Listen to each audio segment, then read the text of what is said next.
My name is Jeremy Pate. This is my wife, Jessica. Hi. We're having the Peyton built for us. I have loved working with Alana, who's been the main person that we've kind of worked with. And I think just being able to have access to see the home that we're having built, so have access through email and through texting, being able to get a hold of someone. They're very quick at getting back with you and responding to your questions and helping you just kind of work through this process that seems very overwhelming. They make it simple.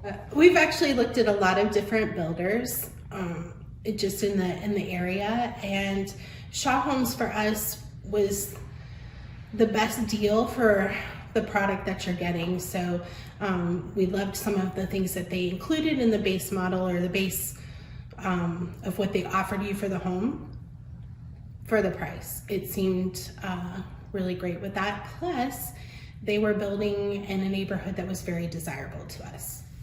Yes, I think it was a total package is what set Shaw Homes apart from the others. Had a lot of what we were looking for. You know, the amenities in the community were huge, in addition to the home being really nice. Do it. What else would you say? I would say come talk to Atlanta. Yes, that too. Thank you. Go visit the model homes, and then you can see, you know, just how beautiful the houses are, and they'll talk you through any questions that you have and make it easy. The house sells itself.